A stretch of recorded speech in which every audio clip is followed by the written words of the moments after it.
नमस्कार दोस्तों, master story channel में आप सभी का स्वागत है। आप लोग ये कहानी कहाँ से देख रहे हैं, कमेंट करके ज़रूर बताइएगा। कहानी पसंद आए तो वीडियो को लाइक, शेयर और सब्सक्राइब करना नहीं भूलिएगा। चलिए कहानी की ओर चलते हैं। प्रीति अपने ससुराल मुंबई में अपने सास ससुर, पति और बच्चे के साथ रहती है। वह अपनी छोटी सी दुनिया में बहुत खुश थी। वह जब भी अपने मायके के बारे में सोचती तो दुखी हो जाया करती, क्योंकि प्रीति के साथ मायके में ऐसा कुछ हुआ था जिस कारण वह अब अपने मायके नहीं जाया करती थी। प्रीति के मायके के परिवार में उसके मम्मी पापा, 2 भाई और भाभी और उसके बच्चे थे। वह अपने भाइयों में सबसे छोटी थी। एक दिन प्रीति बैठी बैठी अपने बचपन की बातों को याद करने लगी। सारा दिन दादी की बातों के साथ हम सभी की शैतानियों और माँ के दिखावे वाले गुस्से से पूरा घर भरा रहता, और पापा हमेशा शांत रहते या फिर कंपनी में छोटी सी साधारण नौकरी से अपना घर कैसे चलाए इसके बारे में सोचते रहते। माँ पापा पता नहीं कैसे चुप रहकर एक दूसरे की बात को समझ लेते थे। हम कभी किसी ऐसी चीज़ के डिमांड करते जिसे लाने का बजट पापा के पास ना हो, तो वह कैसे माँ की तरह बेबस नज़रों से देखते थे। तो माँ कैसे हमें बिना डांटे अपनी बातों में उलझाकर बात बदल देती थी। पापा की कंपनी घर के 20 किलोमीटर दूर होने के बावजूद वह साइकिल से जाते थे ताकि बस का किराया बच जाए और आते समय अपने बच्चों के लिए खाने पीने का सामान ला सके। कभी मिठाइयाँ तो कभी समोसे खिलाकर अपने बच्चों को खुश कर सके। बड़े भैया अमित, बीच वाले भैया अंकुश सिर्फ काम चलाऊ कमाते थे, और तीसरी मैं प्रीति। मैं पापा की सारी उम्मीद अमित भैया से ही थी, इसलिए उनके सारे शौक़ पूरे होते थे। महंगी कोचिंग और जाने के लिए सवारी के पैसे, और अमित भैया की मम्मी पापा की छाँव पर खरे उतरे। 10वीं 12वीं और ग्रेजुएशन में टॉप आए। यह अलग बात है कि जितना वह आगे बढ़ते गए, माँ के जेवर उतरते गए। माँ अब कान, गले और हाथों में अब नकली जेवर पहनने लगी। बस केवल नाक में एक सोने की नथ रह गई थी। भाइयों को तो अब उन सब से कोई मतलब नहीं था, लेकिन जब मैं कुछ भी कहती कि आपका जेवर कहाँ गए, तब माँ बनावटी मुस्कान के साथ कहती कि काफ़ी भारी लगता था, इसलिए लॉकर में संभाल कर रख दिए हैं। और फिर हंसते हुए कहती है, अरे भाई, मुझे भी फैशन करने का अधिकार है। और मैं सच मान लेती। अमित भैया अब दिल्ली में एक कंपनी में काम करने लगे थे। उस दिन माँ पापा और घर पर सब खुश थे। कैसे मोहल्ले में लड्डू बंटवाए थे। आज पापा के चेहरे पर चिंता वाली लकीरें नहीं, उनके चेहरे पर सुकून भरी मुस्कान थी, जैसा अब उनका सारा बोझ हल्का हो जाएगा। अब जिम्मेदारियां से आज़ादी कर लेंगे। अमित भैया के लिए नए कपड़े, जूते और ज़रूरत के सामान के खर्च का पैसा भी पापा ने दिया, और वह टिकट कराकर दिल्ली के लिए रवाना हो गया। अब माँ पापा अपने अच्छे दिनों के सपने संजोने लगे। प्रीति रात को पानी पीने के लिए गई तो उसने अपने माँ पापा की बातें सुनी तो उसकी आंखें भर आई। पापा माँ से बोल रहे थे कि जब अमित पैसे भेजेगा तो एक वॉशिंग मशीन लेंगे। तुम्हारी उम्र हो गई है, कमर में इतना दर्द रहता है, फिर भी पटरे पर बैठकर कपड़े धोती रहती हो। माँ बोली, अजी नहीं, मेरी छोड़िए, सबसे पहले बाहर वालों का कर्ज चुकता करेंगे, फिर आपकी आंखों को दिखाकर चश्मा बनवाएंगे। मुझे पता है आपकी नज़र बहुत कमज़ोर हो गई है। प्रीति बिना पानी पिए वापस आ गई। जब अमित भैया की पहली सैलरी मिली तब उन्होंने केवल 5,000 रुपये पापा के अकाउंट में भेज दिए, यह सोचकर कि उन्हें अपने ऑफिस वालों को पार्टी देनी होगी और अपने ऑफिस के हिसाब से पहले उन्हें ब्रांडेड कपड़े, मोबाइल लेना था, दूसरे अच्छे से फ्लाइट में शिफ्ट होना था, तीसरा एप्पल वाला फ़ोन लेना था और फिर लैपटॉप। आखिरकार कंपनी का कैशियर जो ठहरा। अंकुश भैया ग्रेजुएशन की लास्ट ईयर में थे, प्रीति 12वीं में थी। 2 साल में पापा की नौकरी जाने वाली थी। उन्हें मेरी पढ़ाई के साथ मेरी शादी करने की भी चिंता थी। अपनी सारी परेशानियों का हल अमित भैया से ही दिखता था, पर ऐसा हुआ नहीं। अमित हर महीने कभी 2, कभी 4,000 रुपये भेजता और अपनी परेशानियां बताकर टाल देता। अमित भैया की नज़रें अपनी कंपनी के बॉस की बेटी से मिली और उन्होंने प्रेम विवाह करने का फैसला सुना दिया। उनके बॉस का भी कोई आपत्ति ना थी। आखिरकार इतना होनहार दामाद जो मिला था। शादी दिल्ली में हुई। अमित भैया ने सभी सदस्यों के आने के टिकट, पहनने लायक कपड़े का इंतजाम कर दिया था। दिखावा करते हुए भाभी और उसके पापा हमसे मिले, परंतु रहे हम उनके पीछे ही।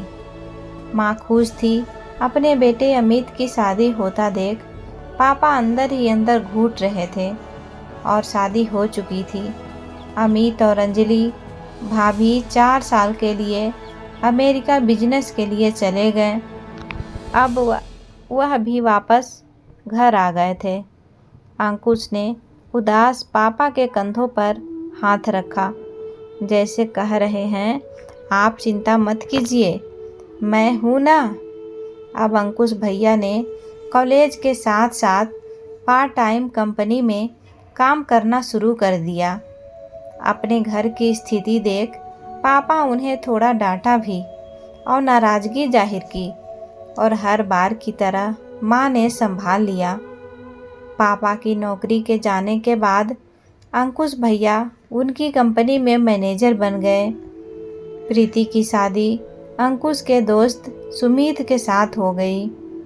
तब सुमित केवल रेलवे में नई भर्ती हुए थे और आज वह अपने दम पर प्रमोशन हासिल कर लिया। अंकुश के शादी में अंजलि नहीं आई। अंजलि उस समय माँ बनने वाली थी।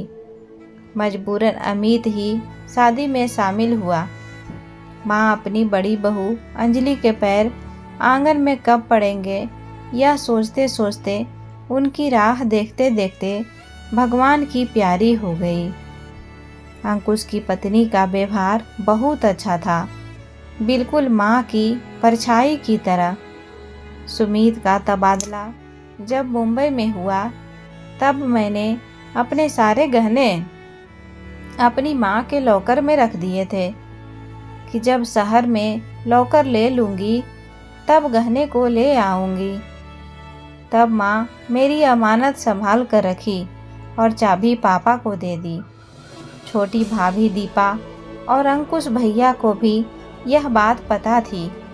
मुझे मुंबई में सेट होते होते कई महीने गुजर गए, लेकिन गहनों की कभी ज़रूरत नहीं हुई कि अपने जेवर आकर ले जाऊं। अचानक एक दिन माँ इस भरी दुनिया में पापा को अकेला छोड़कर चली गई। तब पहली बार घर पर बड़ी भाभी अंजलि आई। 15 दिन शांति हवन के बाद पापा ने मुझे बुलाकर चाबी दी और कहा, बेटी प्रीति अपना सामान ले जाना। मैंने पापा से चाबी ले ली। अगले दिन सबको जाना था। कपड़े पैक करते हुए मुझे ध्यान आया कि पापा ने मुझे चाबी दी थी, तो मैं माँ के कमरे में जाकर लॉकर खोलने लगी तभी अंजलि भाभी वहाँ पहुँची और बड़े ही कड़े स्वर में बोली, वाह ननद रानी, माँ को मरे 4 दिन नहीं हुए और हाथ चलाना शुरू कर दिए कि कहीं कुछ हाथ लग जाए। ननद रानी ऐसे कैसे?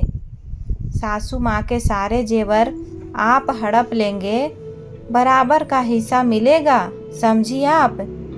अंजलि भाभी की ऐसी बातें सुनकर प्रीति सन्न रह गई और बोली, नहीं अंजलि भाभी, आप गलत समझ रहे हैं। यह गहने मेरे हैं, मैंने माँ को संभाल कर रखने के लिए दिए थे। ननद रानी, हद होती है बेशर्मी की। चोरी पकड़ी गई तो झूठ बोलना शुरू कर दिया। अंजलि भाभी चिल्लाते हुए बोली, एक तो चोरी और ऊपर से अकड़ दिखा रही हो। मुझे मत सिखाओ, मुझे सब पता है कि तुम जैसे छोटे लोगों की सोच का। अंजलि भाभी के चिल्लाने की आवाज़ सुनकर सब कमरे में आ गए थे। देखो जी, कैसे आपकी प्यारी बहन पापा जी को बहलाकर सासू माँ के सारे गहने हड़प कर लेकर जा रही है। तब छोटी भाभी बोली, नहीं जेठानी जी, यह दीदी के ही गहने हैं। जब वह मुंबई गए थे तो माँ को संभालने के लिए दिए थे। सासू माँ के पास तो सिर्फ नाक की नथ ही थी जो पापा जी ने उन्हें उतारने नहीं दिया। अरे हाँ देवरानी जी, आप ही तो इनकी साइड ले गए ही। थोड़ा बहुत माल तुम्हें भी मिल जाएगा। दोनों एक ही थाली के चट्टे बट्टे हो। जब प्रीति जोर से चीखी, बस भाभी, अब और नहीं, आप अपनी हद भूल रही हो। आप इनके पैरों की धूल भी नहीं हो। उन्होंने हम सबको संभाला माँ की तरह। आप क्या जानते हैं, यह सब अब अमित भैया को चिल्लाने की बारी थी। प्रीति, तुझे तमीज़ नहीं है क्या कि बड़ों से कैसे बात करते हैं? चोरी करते पकड़ी गई तो झूठ बोलकर अपने आप को बचा रही हो। यह सब मेरे बर्दाश्त से बाहर था। मैं भी कोई छोटी बच्ची नहीं थी। मैंने डट कर अमित भैया का सामना किया। प्रीति के पति सुमित और उसके बच्चे सामने खड़े थे। उनके सामने मायके में वह अपना तिरस्कार होते देखा। वह भी भर पड़ी। भैया, आप ना ही बोले तो अच्छा है। माँ पापा ने अपने दोनों बच्चों के भविष्य आपके ऊपर छोड़ दिया। मम्मी का एक एक गहना तिल तिल करके आपकी पढ़ाई पर भेंट चढ़ता गया और पापा भी कर्ज में डूब गए और आप इतने खुदगर्ज निकले कि आपने अपना सुख देखा, माँ बाप का दुख कभी नहीं देखा और मुंह मोड़ लिया। धिक्कार है मुझे आप जैसे बेटे पर। हमारे लिए ना करते, कम से कम अपने जन्म देने वाले के लिए तो करते। यह मत भूलिए, ऊपर वाला सब देखता है, उसकी लाठी में आवाज़ नहीं होती। यह मत भूलना कि आपके भी एक बेटा है। भगवान न करे कि मेरी बात पूरी अभी नहीं हुई थी कि अमित भैया का थप्पड़ प्रीति के गाल पर यानी कि मेरे गाल पर पड़ चुका था। दूसरा भी पड़ने वाला था कि सुमित ने उनका हाथ पकड़ लिया। बस अमित भैया, बहुत हो गया, बहुत बर्दाश्त कर लिया मैंने। अब एक और शब्द मेरी पत्नी के खिलाफ नहीं, वरना मैं भूल जाऊंगा कि आप मेरी पत्नी प्रीति के बड़े भाई हो। अमित भैया ने सुमित का कॉलर पकड़ लिया। प्रीति को अपने पति का अपमान बर्दाश्त नहीं हुआ। उसने अमित भैया को जोर से धक्का दे दिया। पापा बरामदे में खड़े खड़े सब कुछ देख रहे थे, लेकिन वह बिल्कुल चुप थे। मुझे उनकी चुप्पी चुभ रही थी। छोटे भैया अंकुश बाहर गए थे। अच्छा ही था, वरना भाई भाई का दुश्मन हो जाता। प्रीति ने गुस्से में लॉकर बंद कर दिया और चाबी पापा के पैरों में फेंक दी और चिल्ला कर बोली, नहीं चाहिए मुझे, कुछ भी दे देना इसे बड़ी भाभी को। आज से मैं सारे रिश्ते तोड़ती हूँ। मैं आज के बाद नहीं आऊँगी कभी यहाँ वापस। आज से मेरा मायका ख़त्म और अपने पति और बच्चों के साथ वापस अपने ससुराल आ गई। छोटी भाभी रोकती रही लेकिन वह नहीं रुकी। उस बात को आज 10 साल हो गए थे। पापा को जब होश आया होगा तब छोटी भाभी ने उन्हें बताया होगा। जब उस दिन से उन्होंने कई बार प्रीति से बात करने की कोशिश की, पर प्रीति ने उनसे कभी बात नहीं की। उसे अपना और अपना पति सुमित का अपमान याद आ जाता था। मन घृणा से भर जाता। छोटे भैया अंकुश और भाभी मुझसे मिलने मुंबई आ रहे थे, परंतु मैं नहीं मानी और आज भाभी का अचानक फ़ोन आया तो उठा लिया। पापा की तबीयत ज़्यादा खराब है। सुनकर प्रीति आज अपने मायके कई साल बाद जा रही थी। ट्रेन से मुंबई घर आने में काफ़ी समय लगता था। बच्चों के एग्ज़ाम्स थे तो वह नहीं आ पाए।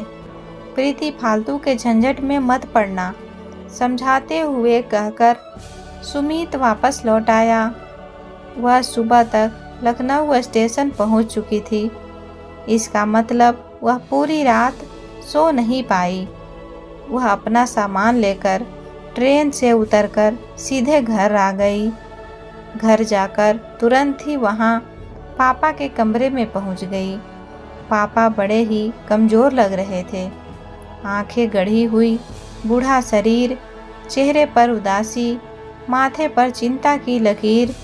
प्रीति जाकर उनसे लिपट गई और उनसे कई बार माफ़ी भी मांगी।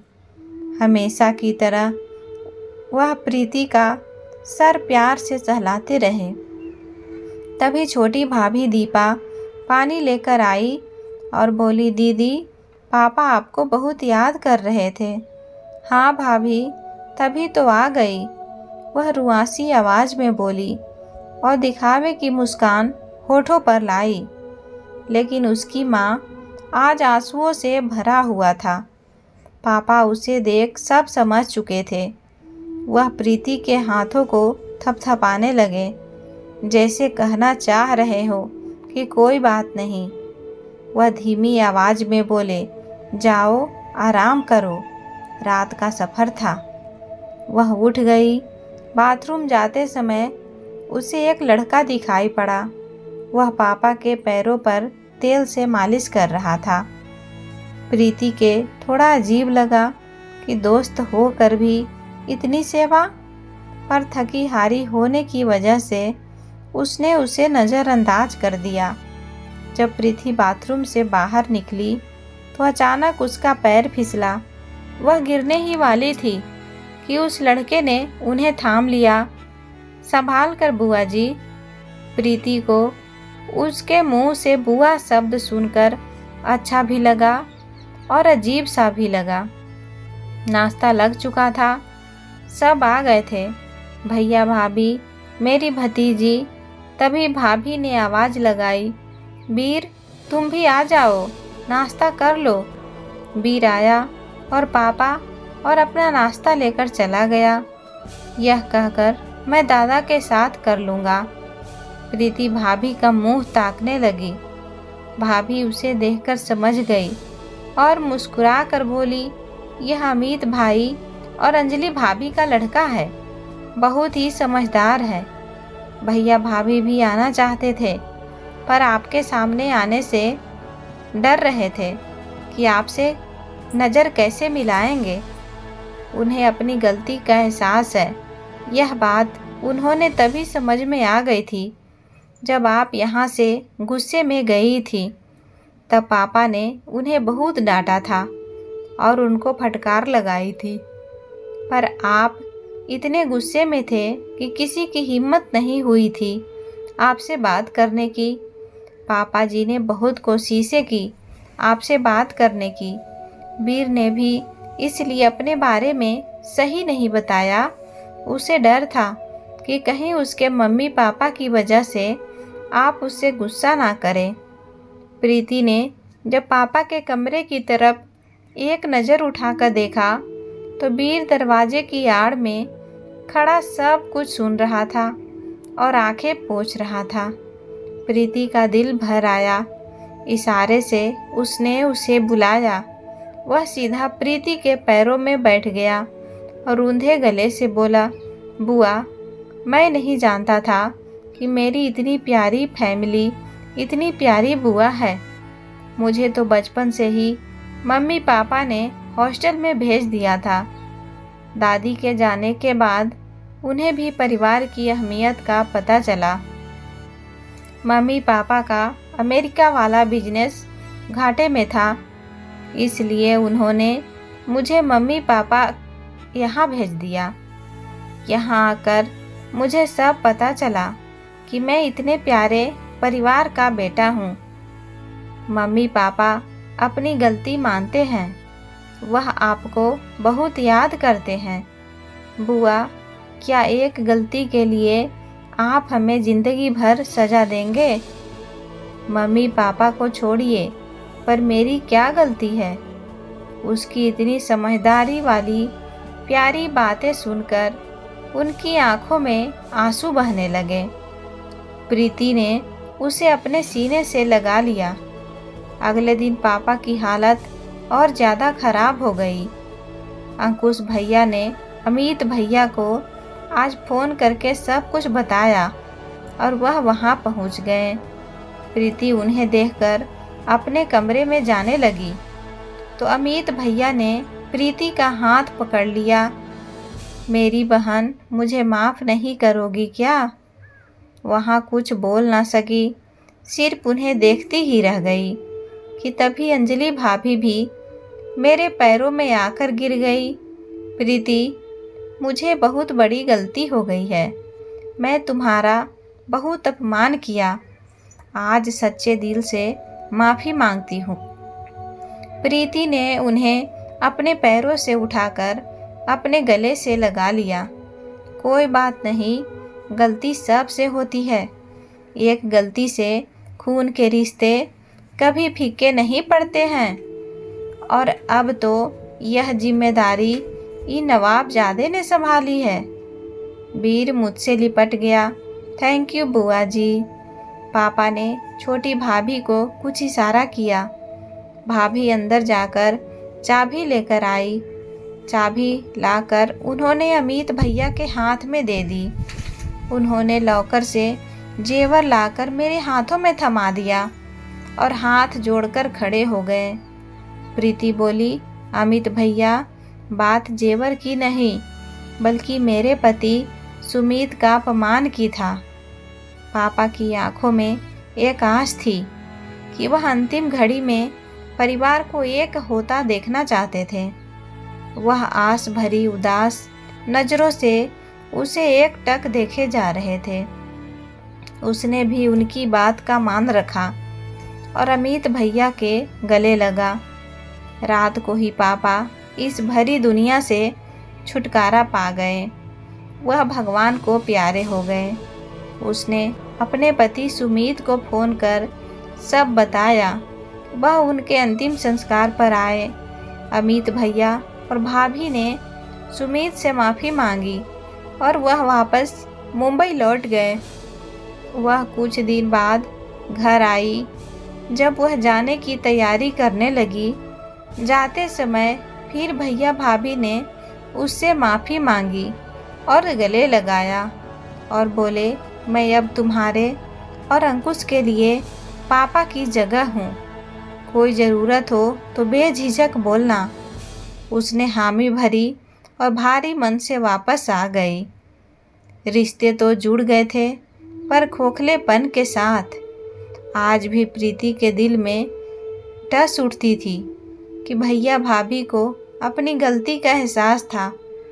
बस उसके ही मन में एक गांठ थी, लेकिन समय के साथ शायद वह भी पिघल जाएगा। दोस्तों, रिश्ते कच्चे धागे की तरह होते हैं। एक बार अगर टूट जाए तो दोबारा जोड़ने में गांठ पड़ ही जाती है। इसलिए बिना सोचे समझे कभी गुस्से में किसी पर नहीं भड़कना चाहिए। रिश्तों में चाहे कितने भी कड़वाहट क्यों ना आ जाए, एक मौका ज़रूर देना चाहिए। अब सोचती हूँ कि काश उस दिन मैं ज़्यादा गुस्सा ना करती तो यह नौबत ना आती। दोस्तों, उम्मीद करती हूँ कि कहानी पसंद आई होगी। कहानी पसंद आए तो वीडियो को लाइक शेयर सब्सक्राइब करना ना भूलें। कहानी को पूरा देखने के लिए दिल से धन्यवाद।